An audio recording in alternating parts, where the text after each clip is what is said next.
अस्सलाम वालेकुम जी, welcome back to mister ज़ा अकेडमी। इस वीडियो के अंदर हम मूविंग एवरेज को अंडरस्टैंड करेंगे कि मूविंग एवरेज क्या है, किस तरीके से काम करती हैं और मूविंग एवरेज के पीछे जो रिटेलर की साइकोलॉजी है वो किस तरीके से काम करती है, और इन डेप्थ हम इन सारी चीज़ों को देखेंगे। हमारा जो इन चीज़ों के सीखने का एक अंदाज़ है वो टोटली साइकोलॉजी गेस करना है रिटेलर्स की, ताकि हम उनको एडवांस कॉन्सेप्ट्स के साथ यूज़ कर सकें एक राइट डायरेक्शंस में ट्रेड करने के लिए, जो कि बैंक्स एंड इंस्टीट्यूट्स या जो कि स्मार्ट इन्वेस्टर्स प्लान कर रहा होता है। उससे हमें इन चीज़ों को देखने से और समझने से बेसिकली जो डाटा होता है वो मिलता है कि जो मार्केट्स के अंदर जितने भी लोग हैं जो इन चीज़ों को देखकर ट्रेड करते हैं वो किस तरीके से जो है वो किस तरीके से मार्केट को देख रहे हैं। तो आज जिस इंडिकेटर के ऊपर हम बात करने वाले हैं वो है मूविंग एवरेज, और one of the most famous indicator जो कि सबसे ज़्यादा यूज़ होता है। RSI मैंने लास्ट वीडियो के अंदर आपको बताया था और उसकी सारी चीज़ें बताई थी। ये RSI से भी ज़्यादा यूज़ होता है और इसकी जो एक्यूरेसी है वो सबसे ज़्यादा मानी जाती है मार्केट के अंदर, और ये काइंड ऑफ बहुत ज़्यादा आपको एक अच्छे लेवल्स के ऊपर जो है वो एक डायरेक्शंस भी प्रोवाइड करता है। सिंपली हम इंडिकेटर के सेक्शन में ट्रेडिंग व्यू में है और आपने यहाँ पर EMA टाइप कर देना है। मूविंग एवरेज दो किस्म की होती हैं, एक होती है जी SMA और एक होती है EMA। अब जो EMA है इसे हम कहते हैं जी मूविंग एवरेज एक्सपोनेंशियल, और जो बाकी दूसरी होती है उसे हम कहते हैं जी स्मूथ मूविंग एवरेज। अब इन दोनों के अंदर फ़र्क क्या है ये आपको मैं बता देता हूँ। और ये हमारे पास क्यों नहीं लग रही, ज़रा इस चीज़ को एक दफ़ा रिफ़्रेश करते हैं। नेट भी हमारे साथ कनेक्ट है।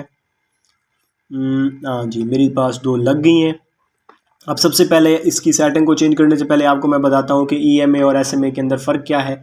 जो EMA है आपकी सबसे पहला जो फ़र्क है वो ये फास्ट मूविंग एवरेज होती है, ठीक है, और जो आपकी SMA है वो थोड़ी स्लो मूविंग एवरेज है, ठीक है। मतलब अगर मार्केट के अंदर जैसे अब आजकल की कंडीशंस है तो अब EMA जो है वो मार्केट के साथ सही मीट कर रही होगी, और मोस्ट ऑफ द टाइम जो है वो EMA ही हम यूज़ करते हैं। मैं तो सिर्फ इसी को ही देखता हूँ, SMA बहुत कम यूज़ करते हैं, लेकिन बहुत सारे इंडिकेटर ये भी यूज़ करते हैं। अब जो SMA होती है ये स्लो मार्केट के अंदर जब मार्केट कंसोलिडेशन कर रही है तो वहाँ पर जो है वो ज़्यादातर हम इसको यूज़ कर रहे होते हैं। जो आपके पास EMA है ये डाटा बता रही होती है, आपको एवरेज डाटा बता रही होती है, और SMA भी सेम एवरेज डाटा बता रही होती है, लेकिन इनके अंदर फ़र्क ये होता है कि अब जैसे मैंने EMA लगाई है 9 की 1 डे के टाइम फ्रेम के ऊपर हूँ, तो ये मुझे प्रीवियस 9 कैंडल्स का डाटा बता रही है। प्रीवियस 9 कैंडल्स के डाटा का जो एवरेज है वो हमें वो उस प्राइस के ऊपर जो है वो बता रही है, ठीक है।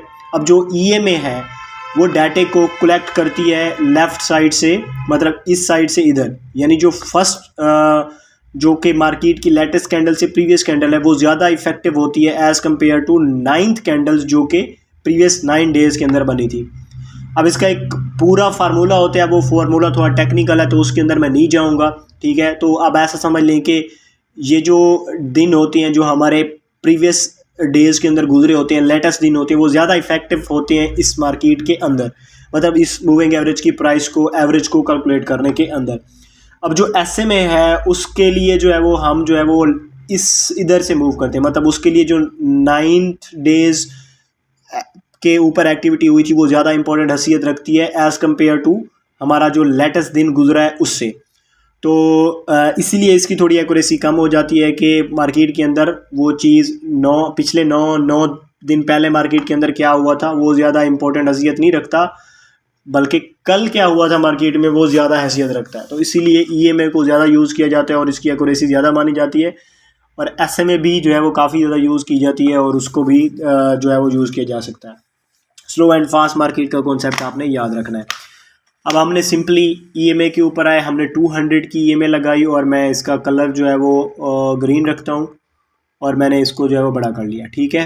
अब उसके बाद जो है वो हमने एक और लगाई और इसके ऊपर जो है मैंने 100 डाल दिया। अब इसको भी जो है मैं रेड रख लेता हूँ और इसका भी साइज़ बड़ा कर देता हूँ। अब इसी तरह की ये मैं 2 के ऊपर आपको प्रैक्टिस करके दिखाऊंगा।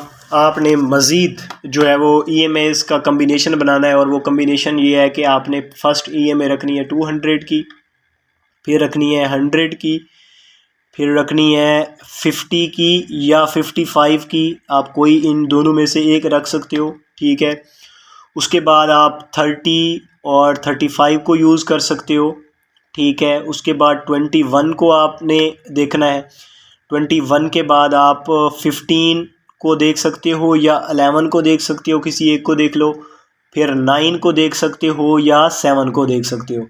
तो इन मूविंग एवरेज को जो है वो आप यूज़ कर सकते हो, और ये कुछ आइडियल सेटिंग्स होती हैं जो कि ज़्यादातर यूज़ कर रहे होते हैं। अब इनमें आप डिफरेंट मूविंग एवरेज को कम्बिनेशन कर सकते हो, जैसे 100 एंड 200 को कम्बिनेट कर लें आप, या 21 एंड 200 को कंपेयर कर लें। तो एज़ के आपकी क्या टेस्ट है उसके मुताबिक जो आपके लिए सूटेबल हो, तो आप इन डिफरेंट्स के साथ पेयर्स भी बना सकते हो, 3-3 4-4 भी यूज़ कर सकते हो, और उसके ऊपर भी प्रैक्टिस कर सकते हो। अब मैंने 2 लगाई हुई हैं। अब ये सबसे ज़्यादा यूज़ होने वाली जो है वो EMA, और इनकी सबसे ज़्यादा जो है वो पॉपुलैरिटी है, और ये इनका जो एक्यूरेसी रेट है वो भी बहुत ज़्यादा है। क्योंकि अब आप देखें कि ये 200 की EMA है वो हमें 200 दिन का एवरेज डाटा बता रही है, तो वो हैसियत रखता है इस चीज़ के अंदर।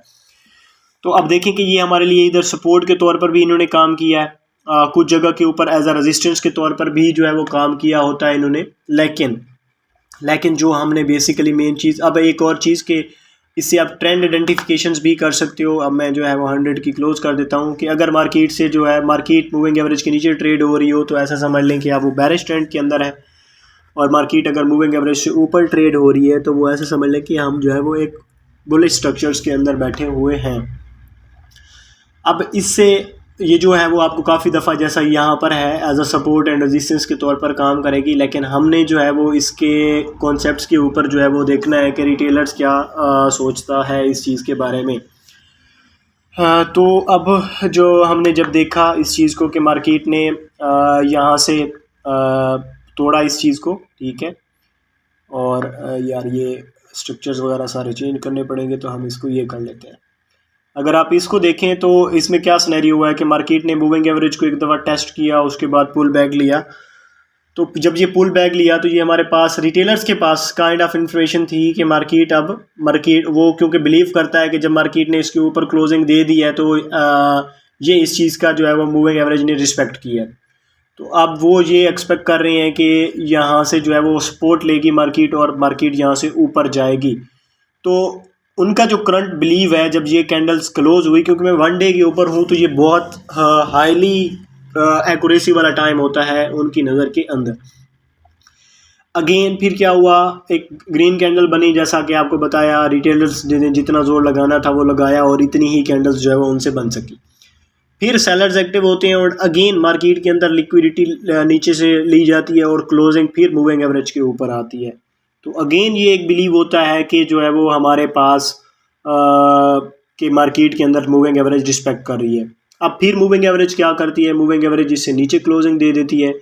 जब नीचे क्लोजिंग दे देती है तो most of the time retailers का यहाँ पर बिलीव होता है कि जब 3 कैंडल नीचे क्लोज हो जाएं किसी कॉन्सेप्ट के, वो support and resistance, supply demand and बहुत सारी चीज़ों के अंदर, तो वो बिलीव कर रहे होते हैं कि वो जो है वो एक एक्चुअल ब्रेकआउट है। तो अगर हम लेट सपोज इस कैंडल्स के आगे 3 कैंडल्स देखें तो रिटेलर्स को नीचे क्लोजिंग नहीं मिली, तो रिटेलर्स यहाँ से बैरिश नहीं हुआ।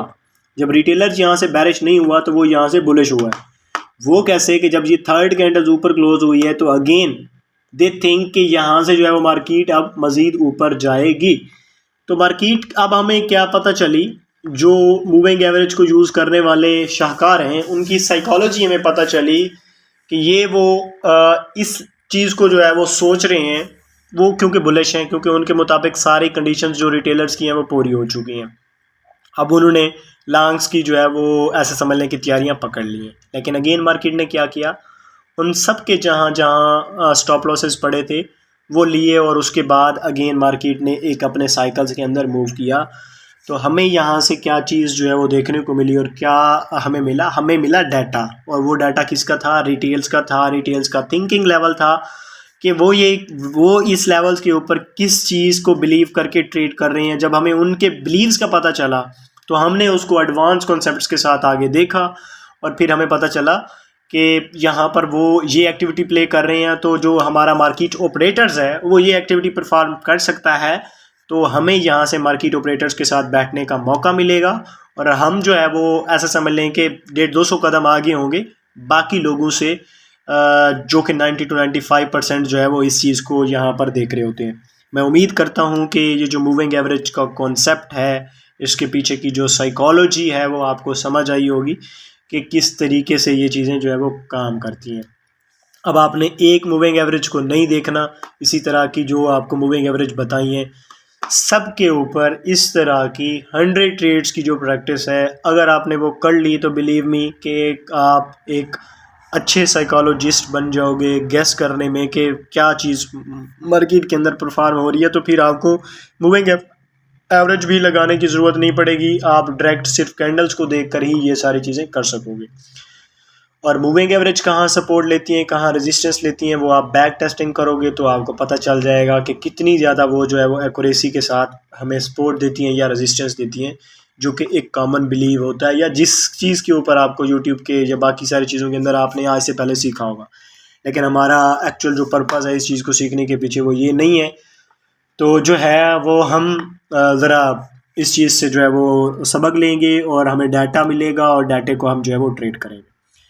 तो मैं उम्मीद करता हूँ कि ये कॉन्सेप्ट्स भी आपके लिए मुफीदमंद साबित होगा। जितने भी नए लोग हमें देख रहे हैं, अगर वो हमें समझते हैं कि वो हमारे कंटेंट के साथ उनको कुछ फ़ायदा हो सकता है, तो आप मेरे सोशल मीडिया के प्लेटफार्म के लिंक्स नीचे मिल रहे होंगे, आप उनको ज्वाइन कर सकते हैं और हमारे साथ ग्रो अप हो सकते हैं।